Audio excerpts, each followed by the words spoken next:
स्वागत है आपका घूमते फिरते में। आपके साथ मैं हूं अंजू सिंह। तो इस बार घूमते फिरते का कारवां पहुंचा है जयपुर के कालवाड़ गांव में।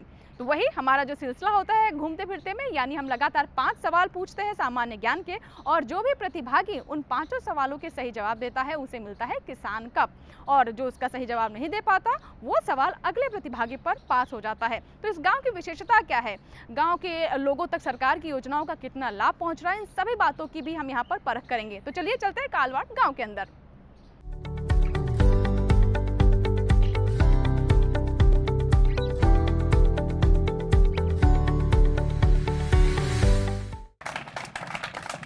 घूमते फिरते की टीम पहुंची है जयपुर के कालवाड़ गांव में, और जैसा कि आप जानते हैं कि हम यूं ही घूमते फिरते किसी गांव में पहुंचते हैं और वहां के ग्रामीणों से सवाल जवाब का दौर चलता है, और जो लगातार 5 सवालों के जवाब सही देता है उसे मिलता है किसान कप। तो कालवाड़ गांव में पहुंचे हैं और देखिए यहाँ पर बहुत सारे ग्रामीण मौजूद हैं, महिलाएं भी हैं, युवा भी हैं और यहाँ के बुजुर्ग भी हैं। तो चलिए शुरुआत करते हैं घूमते फिरते की। तो कौन खेलना चाहेगा हमारे साथ सवाल जवाब का ये खेल? जी हाथ खड़ा कीजिए अपना, देखते हैं कि कितना ज्ञान है यहाँ के जो लोग हैं वो। जी एक ही हाथ खड़ा हुआ है अभी चले 2-4 और खड़े हो गए, लेकिन जिसने सबसे पहले हिम्मत दिखाई उन्हें मुझे लगता है मौका दिया जाना चाहिए।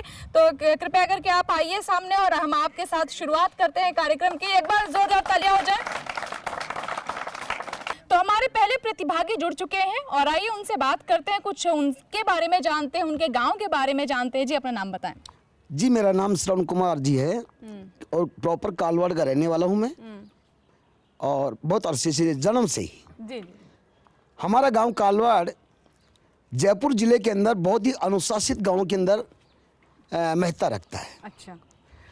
प्रशासनिक स्तर पे भी और आगंतुक बंधुओं के ऊपर भी और आप जैसों के ऊपर भी हम बहुत अनुशासित रहे हैं। कहने का मतलब किसी भी सिपाही से बात कर लीजिए गांव की निवासी से।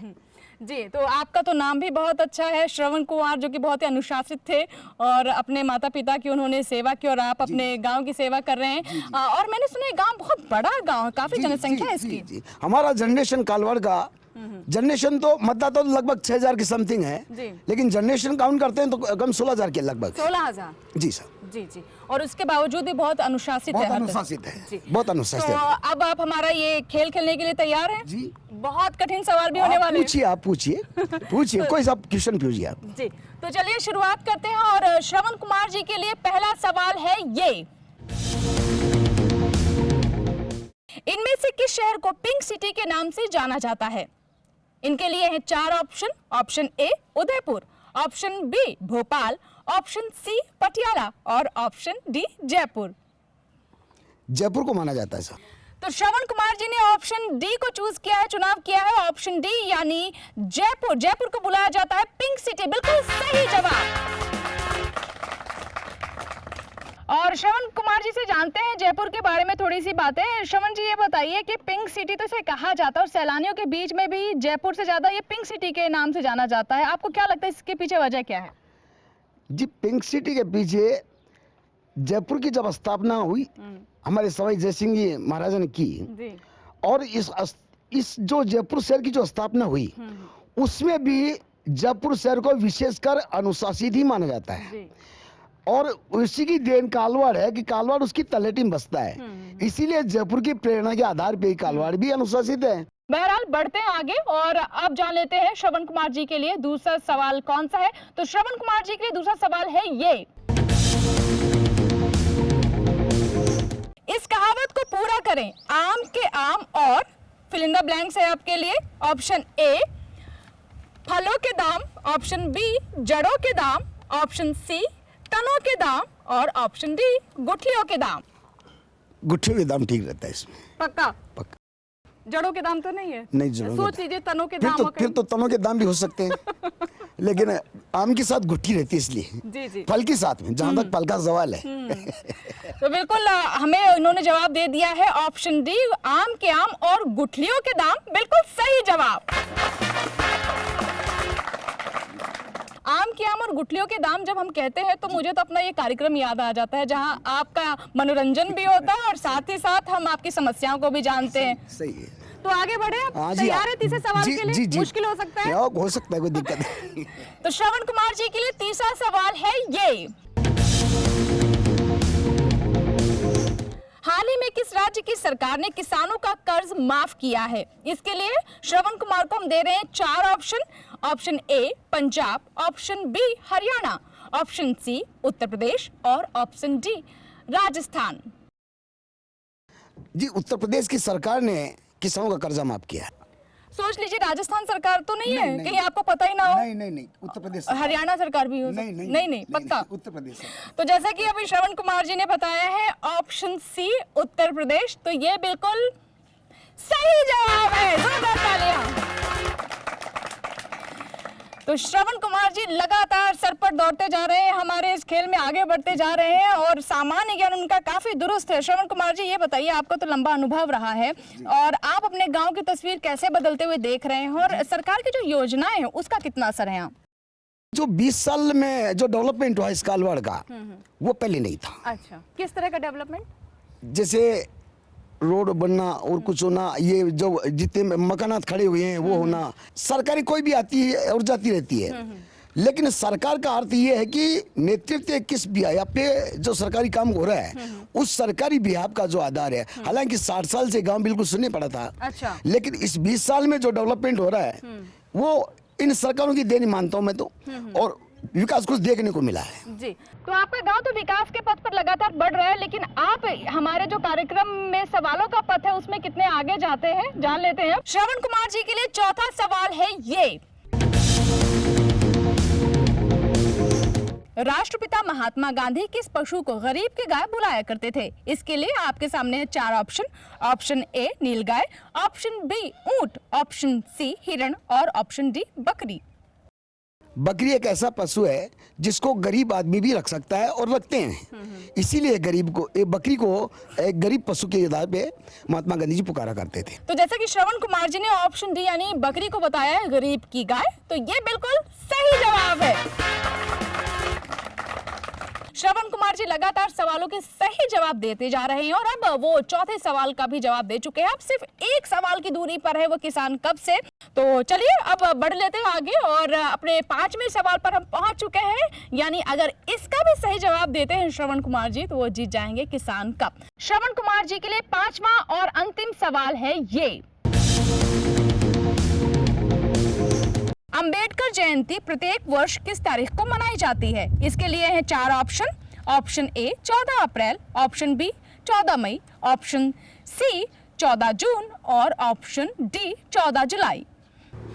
जी, अंबेडकर जयंती हर वर्ष 14 अप्रैल को मनाई जाती है।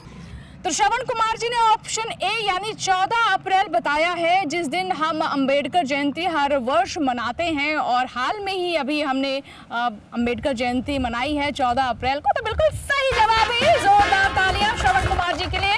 और लगातार 5 सवालों के सही जवाब देने में आप कामयाब हुए हैं और पहले आप हमारे प्रतिभागी हैं, विजेता हैं, तो कार्यक्रम की शुरुआत भी बहुत शुभ हुई है।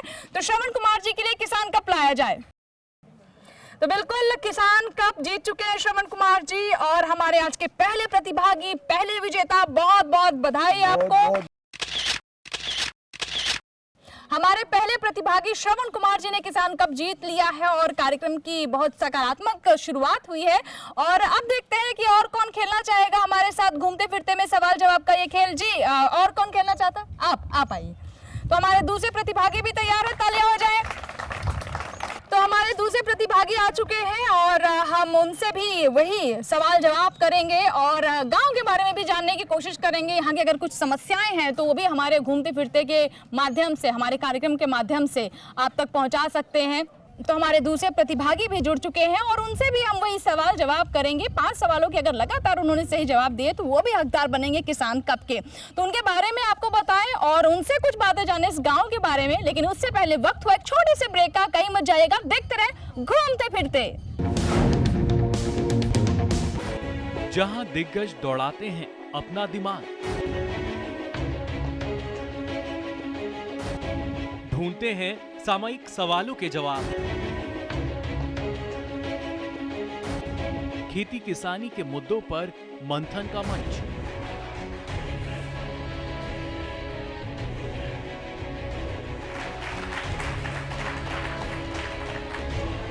देखिए वाद संवाद हर शनिवार सुबह 11 बजे।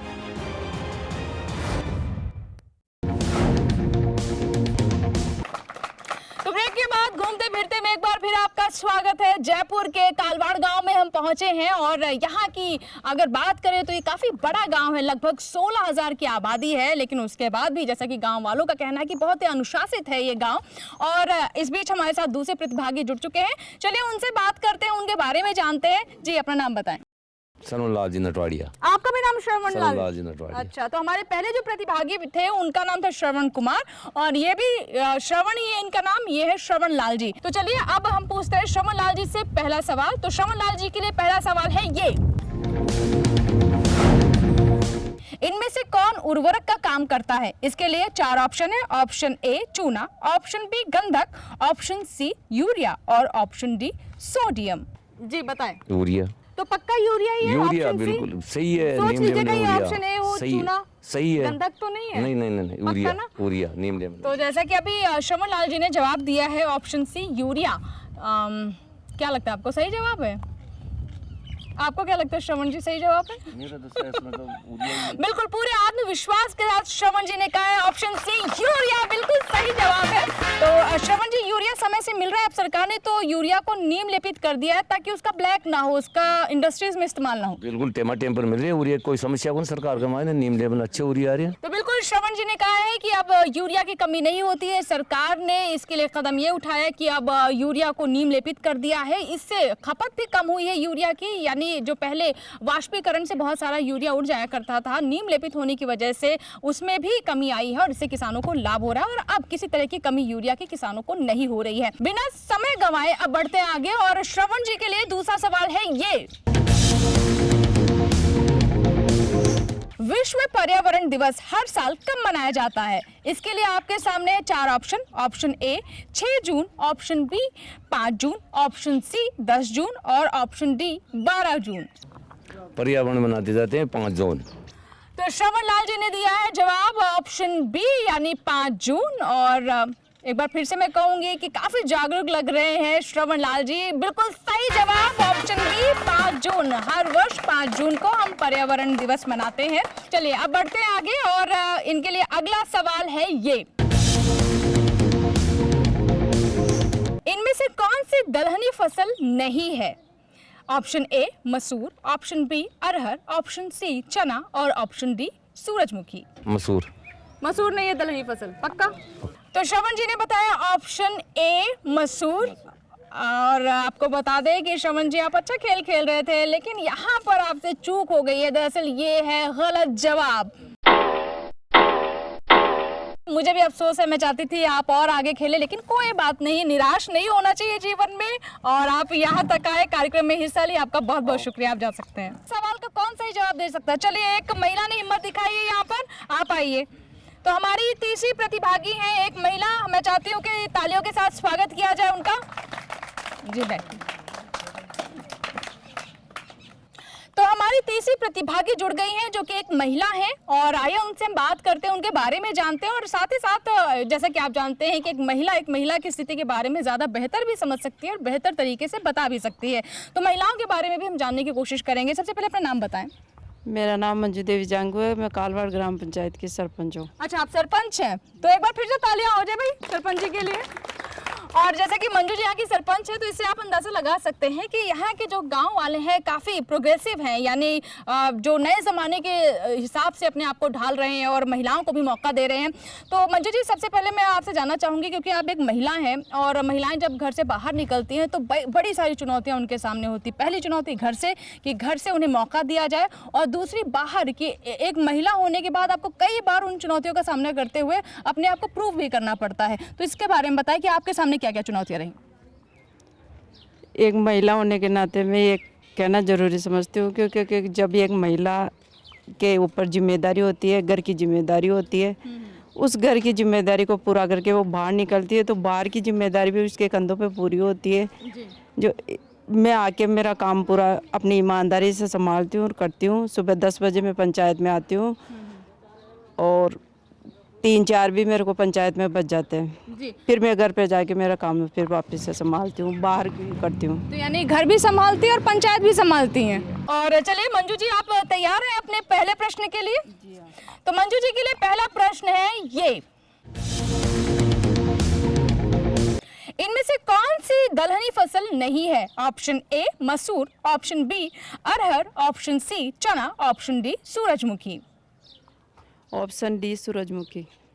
तो जैसा कि मंजू जी ने जवाब दिया है ऑप्शन डी सूरजमुखी, उनका कहना है कि ये दलहनी फसल नहीं है, तो उनका कहना बिल्कुल सही है। बिल्कुल सही जवाब ऑप्शन डी सूरजमुखी, जो कि दलहनी फसल नहीं है। इसमें से जो अन्य ऑप्शन थे वो दलहनी फसलों के थे। चलिए बढ़ते हैं आगे। मंजू जी के लिए दूसरा सवाल है ये,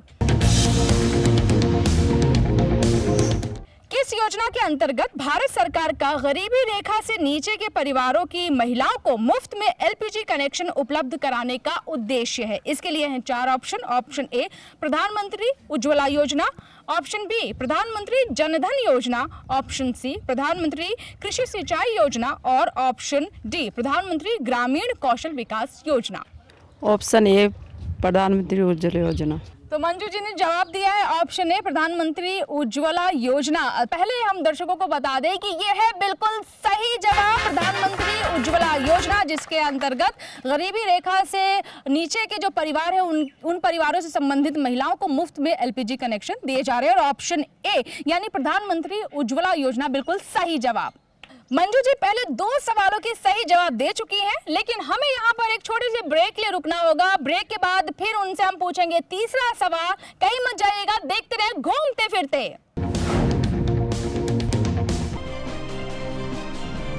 बीमारियों से कैसे बचेगी फसल? मवेशियों की मुश्किलों का क्या है हल? कहां से लाए बीज? कितनी लगेगी खाद? किसानों के हर फोन का विशेषज्ञ देंगे जवाब। देखिए हेलो किसान, सोमवार से शुक्रवार शाम 6 बजे। ब्रेक के बाद घूमते फिरते में एक बार फिर आपका स्वागत है। तो इस बार हम पहुंचे जयपुर के कालवाड़ गांव में और यहाँ के ग्रामीणों के साथ हम खेल रहे हैं सवाल जवाब का ये खेल।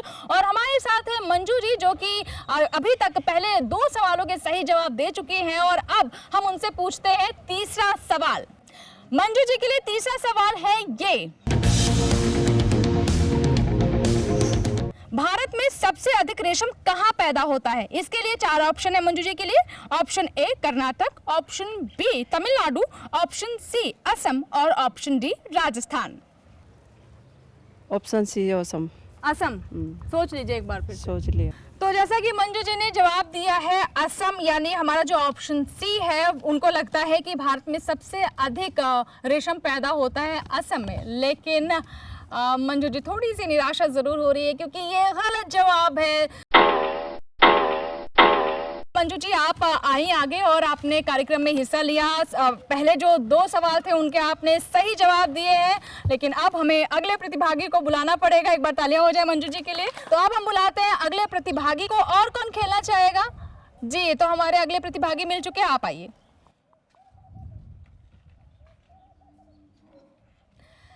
तो हमारे अगले प्रतिभागी हमारे साथ जुड़ चुके हैं। मंजू जी ने जिस सवाल का गलत जवाब दिया था वही सवाल अब हम यहाँ पूछेंगे और अगर वो इसका सही जवाब देते हैं तो उनके सामने जाएगा अगला सवाल। तो सबसे पहले हम इनका नाम जान लेते हैं। जी, अपना नाम बताइए। भंवरलाल गंगवाल है मेरा नाम। जी, तो चलिए भंवरलाल जी से हम बात करते हैं और वही सवाल जो कि छूट गया था, जिसका सही जवाब हमें नहीं मिल पाया था, वहीं से शुरुआत करते हैं। तो भंवरलाल जी के लिए पहला सवाल है ये, भारत में सबसे अधिक रेशम कहाँ पैदा होता है? एक बार फिर से चारों ऑप्शन बता दें। Option A Karnataka, option B Tamil Nadu, option C Assam और ऑप्शन डी राजस्थान। कर्नाटक में। तो भंवरलाल जी ने बताया है ऑप्शन ए यानी कर्नाटक और ये बिल्कुल सही जवाब है। जोरदार तालियां। तो चलिए भंवरलाल जी से बात करते हैं गांव के बारे में। भंवरलाल जी, ये हम देख रहे हैं कि आजकल के दौर में जो युवा है कहीं ना कहीं उनका जो रुझान है कृषि से हटता जा रहा है। वजह ये कि पढ़ लिख कर वो शहरों में जाना चाहते हैं। आपको क्या लगता है कि जो सरकार अब कोशिश कर रही है कौशल विकास की, उससे असर पड़ेगा और जो युवा है अपना गाँव छोड़कर नहीं जाएगा? क्या स्थिति दिख रही है आपको? ये कौशल का अगर ये सफल हो जाता है तो युवा जो है ना गाँव छोड़ के शहर नहीं जाएंगे, ऐसा अनुमान लगाया जाता है और यही होगा। चलिए बातचीत का सिलसिला आगे यूं ही चलता रहेगा, लेकिन फिलहाल भंवरलाल जी से हम पूछ लेते हैं अगला सवाल। भंवरलाल जी के लिए दूसरा सवाल है ये, सेरिकल्चर कृषि विधि का क्या अर्थ है? इसके लिए है 4 ऑप्शन। ऑप्शन ए रेशम कीट पालन, ऑप्शन बी मछली पालन, ऑप्शन सी सब्जियों का उत्पादन और ऑप्शन डी मधुमक्खी पालन। हाँ, रेशमी कीट पालन। पक्का? पक्का।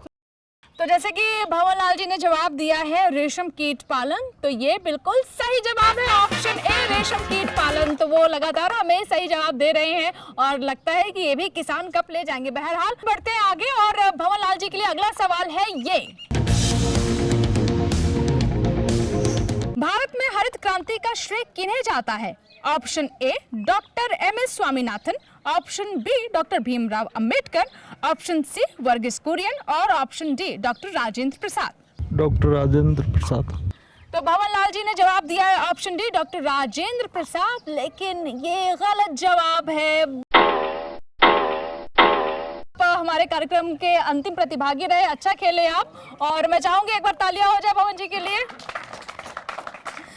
भंवरलाल जी काफी अच्छा खेल रहे थे, लेकिन आप इस सवाल का सही जवाब नहीं दे पाए। उन्होंने ऑप्शन डी का चुनाव किया जो कि डॉक्टर राजेंद्र प्रसाद है, लेकिन इस सवाल का ये गलत जवाब है। सही जवाब है डॉक्टर एम.एस. स्वामीनाथन जी, जो कि कृषि की अगर हम बात करें तो उनके नाम के बिना वो पूरी नहीं होती है बात और उन्हें हरित क्रांति का जनक भी कहा जाता है। लेकिन बहुत अच्छा खेले आप, फिर भी आप काफी आगे तक आए। एक बार फिर से तालियां हो जाए इनके लिए।